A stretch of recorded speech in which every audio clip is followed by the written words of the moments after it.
Hello student, welcome to सरल classes. आइए इस लेक्चर में हम करने वाले हैं कक्षा 11वीं फिजिक्स के अध्याय 8 प्रश्न बैंक का सॉल्यूशन। इससे पहले वाले वीडियोस में हमने इसके ऑब्जेक्टिव टाइप जितने भी क्वेश्चन थे उनका सॉल्यूशन कर लिया है। अब से हम इसके जो क्वेश्चन आंसर है उनका सॉल्यूशन करने जा रहे हैं। यहाँ आप देख सकते हैं यह है अध्याय 8 जिसका नाम लिया है गुरुत्वाकर्षण। पहला प्रश्न यहाँ पर है, आप देख सकते हैं पहला प्रश्न यहाँ पर पूछा है कि चंद्रमा पर वायुमंडल क्यों नहीं है। चंद्रमा पर वायुमंडल नहीं है, इसका क्या कारण है, ये हमको लिखना है। तो हम इस प्रकार से यहाँ आंसर दे सकते हैं कि चंद्रमा के तल से पलायन वेग का मान 2.4 किलोमीटर प्रति सेकंड है।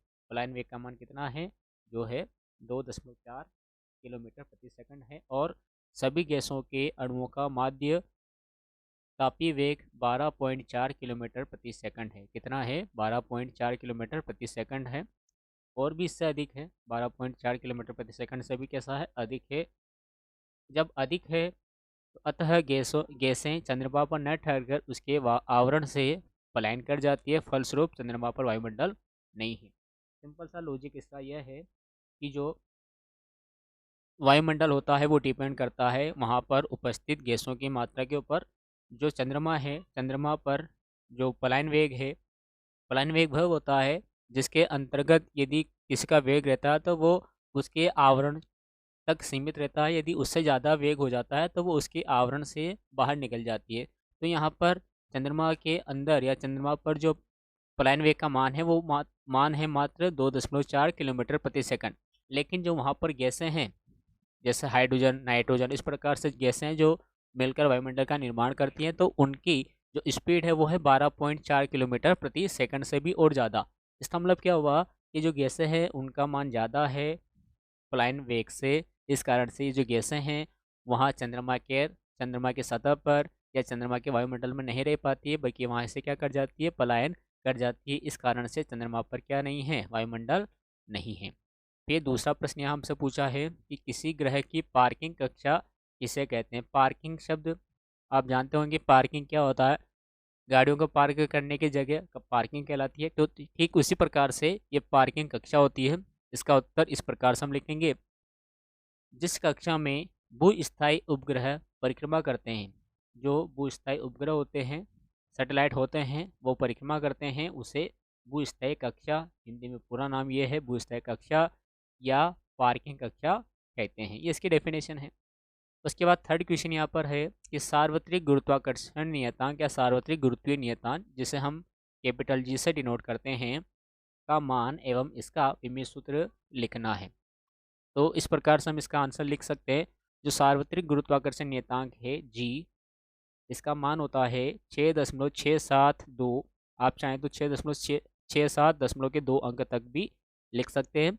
पूरा मान इस प्रकार से है 6.672 इंटू, यहाँ पर क्या सिंबल है, यहाँ इंटू का सिंबल है, 10⁻⁻11 ये इसका मान है। और साथ में आपको इसका जो मात्रक है वो जरूर लिख के आना है एग्जाम में, जो है न्यूटन इंटू मीटर वर्ग प्रति किलोग्राम वर्ग। आप चाहे तो संकेतों में लिख सकते हैं। संकेतों में ये इस प्रकार से लिखेंगे, न्यूटन मीटर वर्ग kg-2, प्रति में है इसलिए kg-2 आपको यहाँ लिखना है।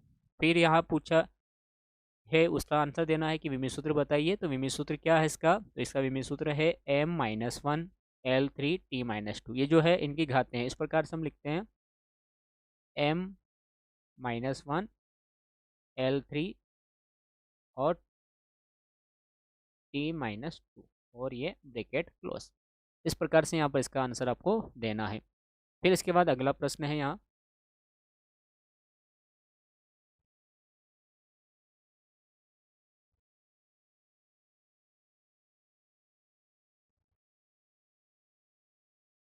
चौथे नंबर का क्वेश्चन यहाँ पर है,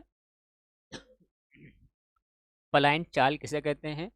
पृथ्वी और चंद्रमा के लिए पलायन चाल का मान आपको यहाँ लिखना है। देखिए पलायन चाल क्या है, जिसे पलायन वेग भी बोला जाता है।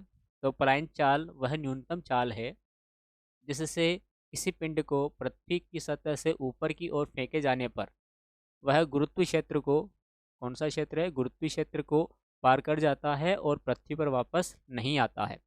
पृथ्वी पर पलायन चाल का मान, पृथ्वी पर जो पलायन चाल है उसका मान होता है 11.2 किलोमीटर प्रति सेकंड और चंद्रमा पर इसका मान होता है 2.4 किलोमीटर प्रति सेकंड। तो पलायन चाल क्या होता है? तो पलायन चाल ऐसा न्यूनतम चाल होती है जिससे यदि हम किसी वस्तु को फेंकते हैं तो वो पृथ्वी के गुरुत्वीय क्षेत्र को पार कर जाती है और दोबारा से वो पृथ्वी पर लौटकर कभी भी नहीं आती है। ये पलायन चाल या पलायन वेग कहलाता है। फिर अगला क्वेश्चन है 5वां नंबर का, स्मॉल जी और कैपिटल जी में कोई दो अंतर लिखिए। देखिए, स्मॉल जी जो है इसको हम बोलते हैं गुरुत्वीय त्वरण। क्या बोलते हैं इसको? इसको बोलते हैं गुरुत्वीय त्वरण। और जो कैपिटल जी है इसको बोलते हैं गुरुत्वाकर्षण नियतांक।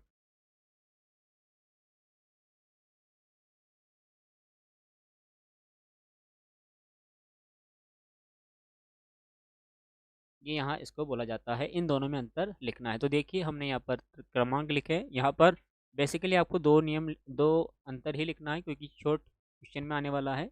हमने यहाँ पर 5 अंतर इसमें शामिल किए हैं। पहले हमने लिखा स्मॉल जी यानी कि गुरुत्वीय त्वरण, फिर हमने लिखा कैपिटल जी यानी कि गुरुत्वाकर्षण नियतांक या गुरुत्वीय सार्वत्रिक गुरुत्वीय नियतांक। पहला है यहाँ पर, इसकी डेफिनेशन हमने ली है। तो गुरुत्व के अधीन स्वतंत्रता पूर्वक गिरती हुई वस्तु में उत्पन्न त्वरण को हम गुरुत्वीय त्वरण जी कहते हैं। यह है कि एकांक दूरी पर स्थित एकांक द्रव्यमान के दो पिंडों पर लगने वाले आकर्षण बल का जो आंशिक मान होता है वो गुरुत्वाकर्षण बल कैपिटल जी के बराबर होता है। जो स्मॉल जी है इसका मान भिन्न भिन्न स्थानों पर भिन्न भिन्न होता है, अलग अलग होता है। और जो कैपिटल जी है इसका मान सभी स्थानों पर लगभग समान ही होता है। स्मॉल जी भिन्न भिन्न स्थानों पर भिन्न भिन्न होता है और कैपिटल जी सभी स्थानों पर एक जैसा होता है।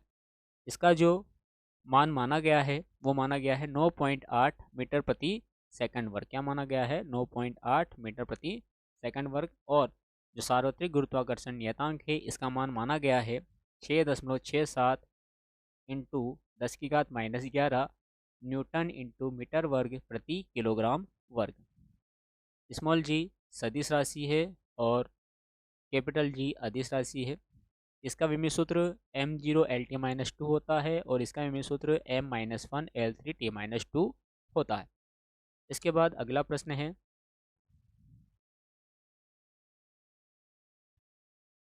छठा क्वेश्चन, किसी कृत्रिम उपग्रह में भारहीनता का कारण समझाइए। भारहीनता क्या होती है ये हमें समझाना है। तो देखिए, भारहीनता किस वजह से होती है वो कारण आपको लिखना है। तो यहाँ हमने लिखा कि किसी वस्तु का भार अन्य वस्तु द्वारा उस पर लगाए गए प्रतिक्रिया बल के कारण से होता है। हमें अपना भार कब महसूस होता है? जब हमें कोई प्रतिक्रिया बल मिलता है तब हमें अपना भार महसूस होता है, अदरवाइज हमें अपना भार महसूस नहीं होता। ये कारण यहाँ पर भी लागू होता है। तो यदि किसी विशेष स्थिति में प्रतिक्रिया बल का जो मान है वो शून्य हो जाता है तो कृत्रिम उपग्रह में भारहीनता परिलक्षित होती है। क्या होती है? भारहीनता परिलक्षित होती है, भारहीनता नजर आती है। तो ये मेन कारण है उसका, प्रतिक्रिया जो बल है वो शून्य हो जाता है। फिर 7वां प्रश्न यह है कि पृथ्वी की सतह से अलग अलग ऊंचाइयों पर, क्या है, पृथ्वी की सतह पर अलग अलग ऊंचाइयों पर दो उपग्रह पृथ्वी की परिक्रमा या उपग्रह परिक्रमा कर रहे हैं। किस उपग्रह का परिक्रमण काल अधिक होगा और क्यों? कारण भी बताना है और किसका अधिक होगा ये भी हमें बताना है। तो सबसे पहले हम यहाँ पर कारण लिख लेते हैं कि क्या होता है कि परिक्रमण काल दूरी पर डिपेंड किस प्रकार से करता है, वो हम कारण यहाँ लिखा है कि उपग्रह का परिक्रमण काल पृथ्वी तल से उस उपग्रह की ऊंचाई पर क्या करता है? निर्भर करता है। उपग्रह का परिक्रमण काल पृथ्वी तल से उस उपग्रह की ऊंचाई पर निर्भर करता है और पृथ्वी तल से ऊंचाई के साथ परिक्रमण काल का मान भी बढ़ने लग जाता है। तो पृथ्वी तल से, जैसे मान लिया जाए ये पृथ्वी है, पृथ्वी तल से एक उपग्रह यहाँ, कृत्रिम उपग्रह यहाँ पर इसकी परिक्रमा कर रहा है, एक यहाँ पर इसकी परिक्रमा करता है। तो हमने क्या लिखा है, टी जो परिक्रमण काल होता है टी वो दूरी पर निर्भर करता है, यानी कि जो उपग्रह पृथ्वी से जितना ज़्यादा दूरी पर होगा उसका परिक्रमण काल उतना ही अधिक होगा। तो यहाँ पर क्या लिखा था कि दो उपग्रह हैं जो कि अलग अलग ऊंचाइयों पर चक्कर लगा रहे हैं, परिक्रमा कर रहे हैं। तो आप यहाँ साफ देख सकते हैं इसको अपना राउंड पूरा करने में कम समय लगेगा, बल्कि ये जो दूर वाला है इसको अपना राउंड लगाने में, परिक्रमण करने में ज़्यादा समय लगेगा। तो यहाँ पर यही कारण आपको लिखना है कि पृथ्वी तल से ऊंचाई के साथ परिक्रमण काल का मान बढ़ने लग जाता है। अतः क्या होगा कि पृथ्वी तल से जो उपग्रह ज़्यादा ऊंचाई पर होगा उस उपग्रह का परिक्रमण काल अधिक होगा। ये आपको यहाँ पर लिख देना है। फिर अगला प्रश्न यहाँ पर है 8वें नंबर पर।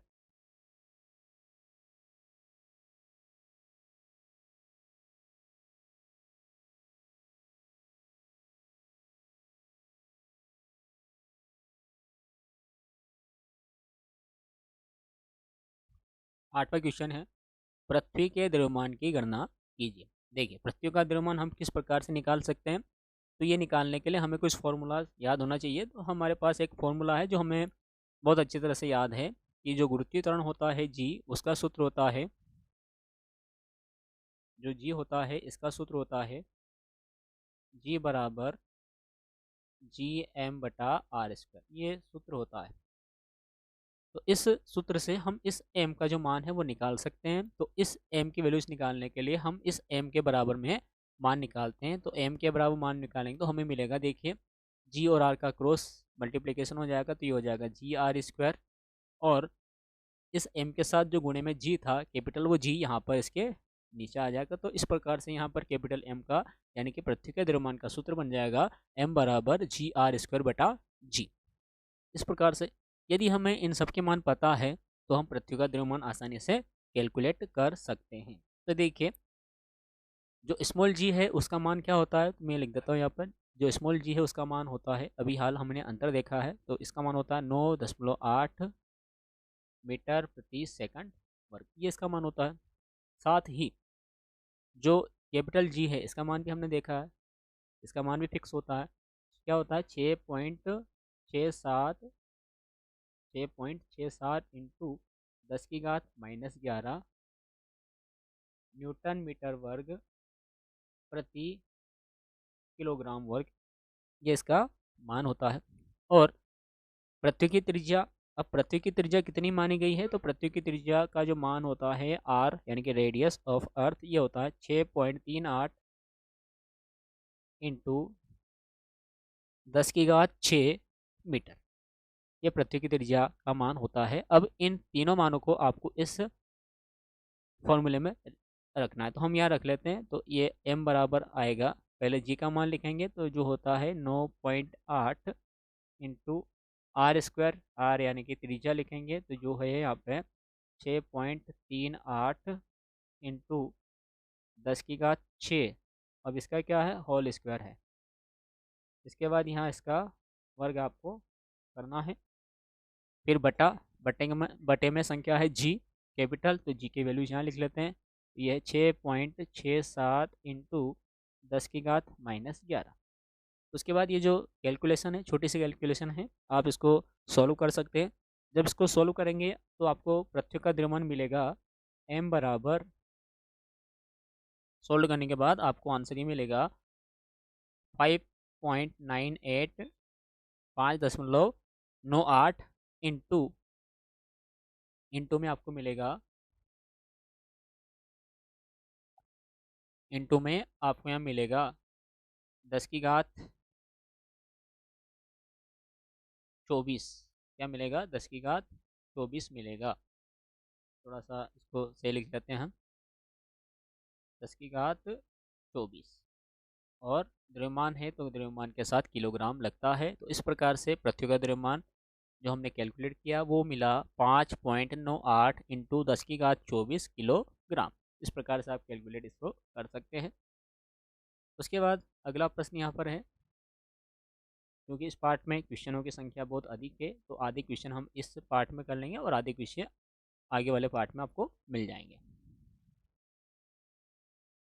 9वां क्वेश्चन यहाँ पर है, गुरुत्वीय क्षेत्र की तीव्रता किसे कहते हैं। हमने यहाँ पे दोनों डेफिनेशन साथ में ले ली है कि गुरुत्वीय गुरुत्वीय क्षेत्र क्या होता है और गुरुत्वीय क्षेत्र की तीव्रता क्या होती है। दोनों क्वेश्चन आपके यहाँ कंप्लीट तैयार हो जाएंगे। तो गुरुत्वीय क्षेत्र की तीव्रता फर्स्ट वाली है और गुरुत्वीय क्षेत्र फर्स्ट वाला है और गुरुत्वीय क्षेत्र की तीव्रता सेकंड वाला है। तो किसी पिंड के चारों ओर का वह क्षेत्र जहाँ तक दूसरा पिंड गुरुत्वाकर्षण बल का अनुभव करता है वह क्षेत्र कहलाता है। और गुरुत्वीय क्षेत्र की तीव्रता क्या होती है? तो गुरुत्वीय क्षेत्र के किसी बिंदु पर रखा एकांक द्रव्यमान का पिंड जितने बल का अनुभव करता है उसे उस पिंड पर गुरुत्वीय क्षेत्र की तीव्रता कहते हैं। क्या होता है कि गुरुत्वीय क्षेत्र होता है, उसमें यदि हम एकांक द्रव्यमान का, जैसे गुरुत्वीय क्षेत्र है, यदि हम यहाँ पर एक एकांक द्रव्यमान का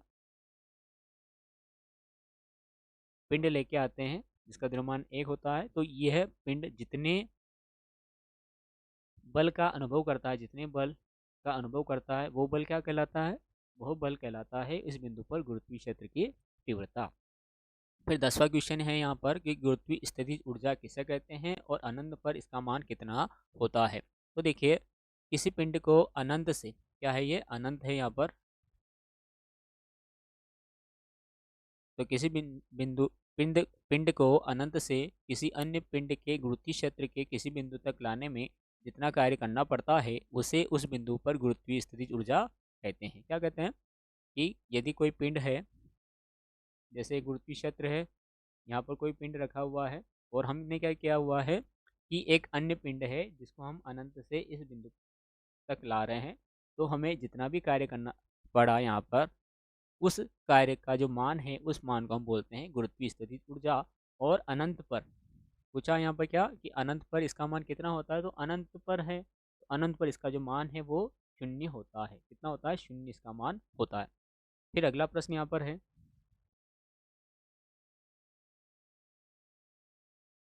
अगला प्रश्न क्या है यहाँ पर देखिए, 11वें नंबर का, कि सिद्ध कीजिए कि पृथ्वी के गुरुत्वीय क्षेत्र के किसी बिंदु पर गुरुत्वीय क्षेत्र की तीव्रता यानी कि आई, उस बिंदु पर गुरुत्वीय त्वरण यानी कि जी का मान जी के मान के बराबर होती है। क्या होती है? जी के मान के बराबर होती है। ये बात हमें यहाँ पर सिद्ध करना है। तो देखिए, इस बात को सिद्ध करने के लिए हम मानते हैं कि माना हमने कि जो पृथ्वी है, उस पृथ्वी का जो द्रव्यमान है वो m मान, क्या मानते हैं? पृथ्वी का द्रव्यमान m मानते हैं। और उससे जो केंद्र बिंदु है उसका, पृथ्वी का, उससे 8 दूरी पर एक अन्य पिंड की हम कल्पना करते हैं। तो हम यहाँ लिख लेते हैं इस प्रकार से, माना कि पृथ्वी का द्रव्यमान m है,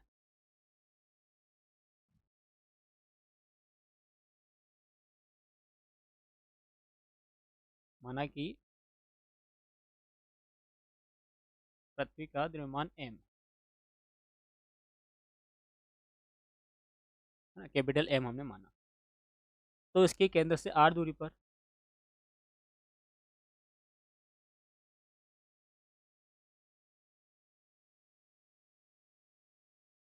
तो इसके केंद्र से 8 दूरी पर स्थित किसी बिंदु पर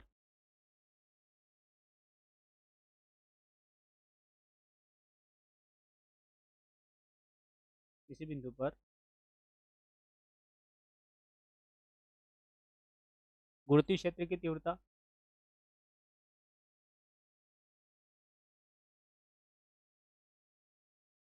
तो इसके लिए फॉर्मूला हो जाएगा, जो होता है I बराबर GM बटे R स्क्वायर। इसको हम समीकरण नंबर 1 दे देंगे। ठीक ऐसा ही हम गुरुत्वीय त्वरण का मान भी निकालेंगे कि चूँकि गुरुत्वीय त्वरण का मान क्या होता है?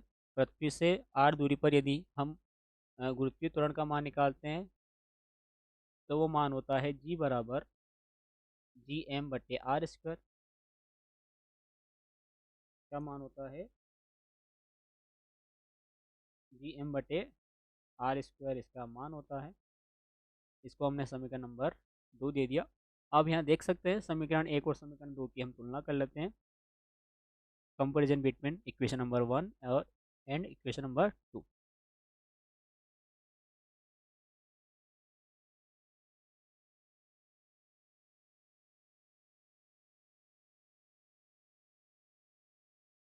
समीकरण 1 और समीकरण 2 की तुलना करने पर आप यहाँ देख सकते हैं, ये भी GM बटे R स्क्वायर है और ये भी GM बटे क्या है? R स्क्वायर है। इसका मतलब क्या हुआ जब इनके राइट हैंड साइड्स आपस में इक्वल है तो इनके जो LHS यानी कि लेफ्ट हैंड साइड्स वाले जो वैल्यूज़ है वो भी इक्वल होगी, यानी कि I इक्वल टू क्या होगा, I इक्वल टू G हो जाएगा। तो इस प्रकार से सिद्ध हो गया कि जो गुरुत्वीय क्षेत्र की तीव्रता होती है I और जो गुरुत्वीय त्वरण होता है G, ये आपस में इक्वल होता है। तो आप पुनः ये बात लिख सकते हैं कि अतः पृथ्वी के गुरुत्वीय क्षेत्र के किसी बिंदु पर गुरुत्वीय क्षेत्र की तीव्रता उस बिंदु पर गुरुत्वीय त्वरण के मान के बराबर होती है। ये दोबारा से आप लाइन यहाँ पर रिपीट कर सकते हैं। ठीक है, उसके बाद अगला क्वेश्चन यहाँ पर आता है, देखिए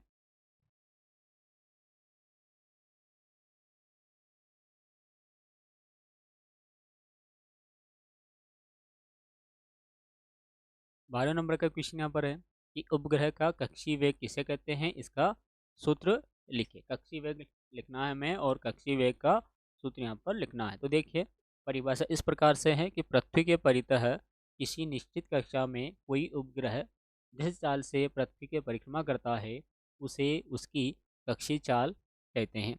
जैसे मान लो कि पृथ्वी है, यहाँ पर क्या है, ये पृथ्वी है, पृथ्वी के पास में कोई अन्य ग्रह है ये वाला, तो यह जिस चाल से या जिस वेग से पृथ्वी की परिक्रमा करता है, यह चाल उस उपग्रह की क्या कहलाती है, कक्षीय चाल या कक्षीय वेग उसका कहलाती है। अब यहाँ पे देखिए कक्षीय चाल और कक्षीय वेग एक होती है, इन दोनों में कोई अंतर नहीं है। जब हम वेग का परिमाण निकालते हैं तो हमें चाल प्राप्त हो जाती है, सेम बात है। अब यहाँ पर कक्षीय वेग का फॉर्मूला हमें लिखना है। तो कक्षीय वेग जो कि ग्रह के लिए होता है तो हम इसको v ऑर्बिटल यानी कि VO से रिप्रेजेंट करते हैं, और इसका जो फॉर्मूला होता है वो होता है अंडर रूट के अंदर GM/R+H, ये इसका फॉर्मूला होता है।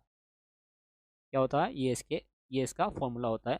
यदि कोई ग्रह पृथ्वी के अति समीप चक्कर लगा रहा है, परिक्रमा कर रहा है, तो आप चाहे तो ये वाला सूत्र भी लिख सकते हैं जो होता है VO equal to under root के अंदर GR।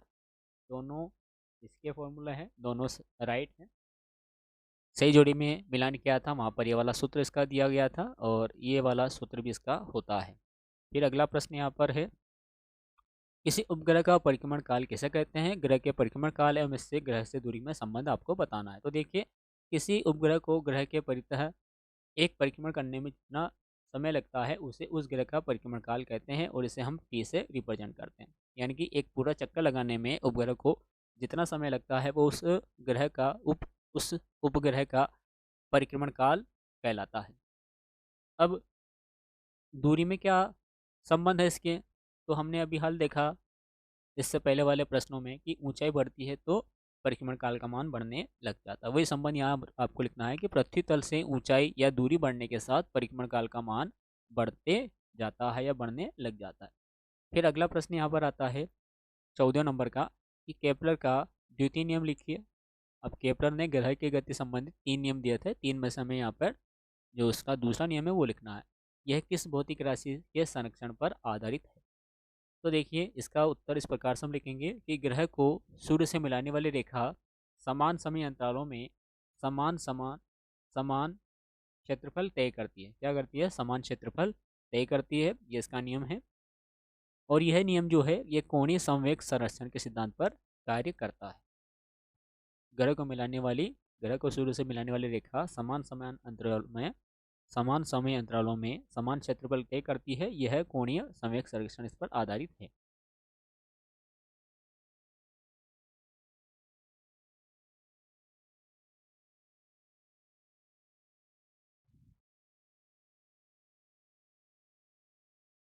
इस प्रकार से इसके जो शुरुआती 14 प्रश्न थे वो हमने यहाँ पर कंप्लीट कर लिए हैं। इसके बाद आगे आने वाली वीडियोस में आपको बाकी के क्वेश्चन बहुत जल्द मिल जाएंगे। वीडियो अच्छा लगा हो तो वीडियो को ज़रूर लाइक करें, साथ ही चैनल को सब्सक्राइब करके रखें। यदि आप नए हैं तो बेल आइकन को आप प्रेस कर लें ताकि आगे आने वाली वीडियोस का नोटिफिकेशन आपको समय समय पर मिलता रहे।